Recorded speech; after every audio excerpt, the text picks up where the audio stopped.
You're listening to Winnipeg's Classic 107. My name is Simon Rusnak. The biennial RBC Conductor Showcase provides talented Canadian conductors the training ground to hone their skill in front of a professional orchestra. Over 2 days, 4 individuals have been presented with not only the practical and very rare opportunity to take the podium in front of the musicians of the WSO, but also receive mentorship and guidance from the experienced band leaders at the organization. To learn a little bit more about the Conductor Showcase, we've reached participant Armand Birk. Hello, Armand. Welcome to Classic 107. Hello, thank you so very much for having me. I'd like to start off just by talking a little bit about your musical background. I was reading your bio, and you're a jazz folk bassist who did an undergraduate degree in classical voice, now preparing for graduate studies in orchestral conducting. Have I got that right? That's right. I mean, I don't play much bass anymore, but that's definitely how it started. Well, it sounds like it's been quite the adventure. Can you tell us a little bit more about your musical journey? Sure, yeah. I didn't really grow up in a musical family or anything. I remember the middle school band came to my elementary school, and I just really liked the sound of the trumpet. So I decided that I was going to take up trumpet in the middle school band, and from there I realized that I have too much tension to be a brass player. So I decided to play upright bass, and somehow I found myself being a session musician in Victoria and really more in the folk and jazz stuff. And it was just sort of a fun hobby for a long time. And I originally went to the University of Alberta at the Francophone campus to be a biology student.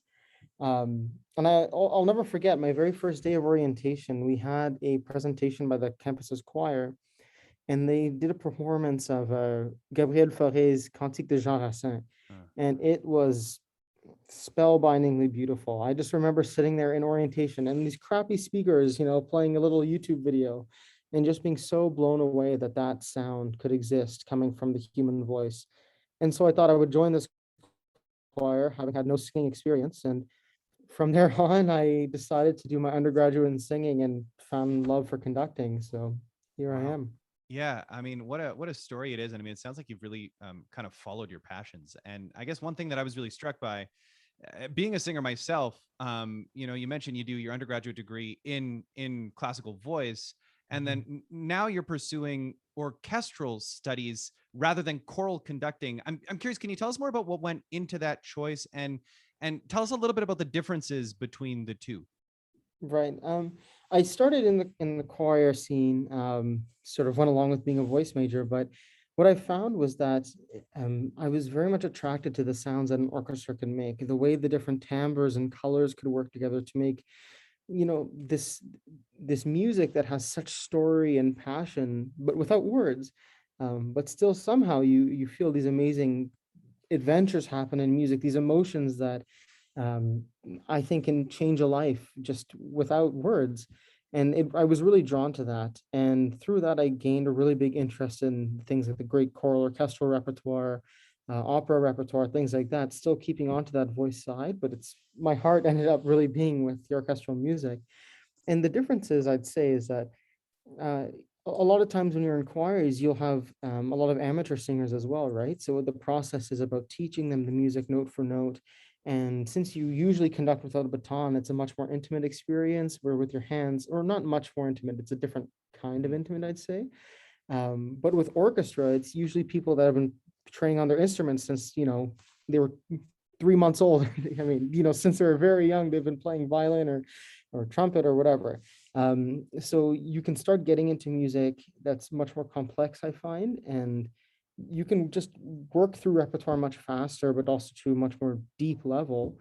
And then eventually you get to put them both together and then find that beautiful marriage as well. Well, I do want to talk a little bit more about players. I mean, you mentioned the skill level that every musician brings to a performance, but especially when working with orchestras. And you're someone who's worked with a lot of student players in your studies, and you also founded a pre-professional chamber ensemble, the River City Chamber Orchestra, back in 2019. And Yeah. not to take away from the musicianship that went on in all of that. But I'm curious, for you now, what does it mean to have the opportunity to get in front of a professional group of players as a conductor? This is the first time I've been in front of professional musicians, Oh, and wow. it's a really jarring in the best, most positive of ways experience because I'm used to on a first rehearsal going to something and the musicians have hopefully looked at it and you go through and it's okay. But here, the second you're in front of the podium, you're playing with musicians that are, it's just a different galaxy that you're in. Instantly you're playing with such beautiful sound, beautiful colors and timbres, and it's really stunning. You can instantly start thinking about musicality and musical choices without having to mess around with things that, students, as we are all, I'm still a student, still learning. So it's really wonderful. Yeah, it almost sounds like you've entered the major leagues, right? Really, Where it's like every player comes to play, right? exactly. Is that intimidating at all? Like, were you nervous getting up there for the first time?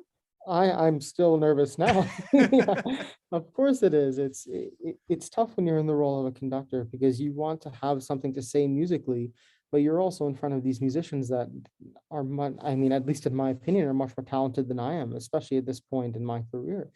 Um, so it is very nerve-wracking. It's very chilling, but it's also very warming and inspiring on the other side, to realize that you can really be free and yourself with these musicians, and they're going to give you everything they have, and everything they have is wonderful. Oh, it's just so great to hear. I am curious. Can you tell us a little bit about the format of the RBC Conductor Showcase? Tell us a little bit about how it works for you and the three other participants. So for the four of us, the first morning, we each have an hour with the orchestra, and it's sort of a rehearsal, but also masterclass setting. Then in the evening, there's a session with the conductors again, where we will conduct for piano. After the first session, we also had like a review and a wonderful feedback session with the conductors, but also some of the players from the orchestra, which was really Hmm. amazing to hear. Um, and then after that, on the second day, we learn what piece we're going to be doing, and then we'll conduct part of it in a short performance. I'm curious about that. There's two pieces on the program: the Elgar Cello Concerto, so working with a soloist, and that soloist is emerging cellist Matthew Mhm. Stobie, and that name will sound familiar to Winnipeg audiences. And then the second work on the program is the Brahms Symphony Number 2. So that's two pieces. There's four conductors. How does that work? Are you divvying it up? Is it tag teams, or are we hearing Brahms four times on later today? I mean, hearing Brahms four times, I wouldn't be the one complaining, but a 4 hour long concert might not be what most audiences are looking for. Essentially, we're each going to have a movement.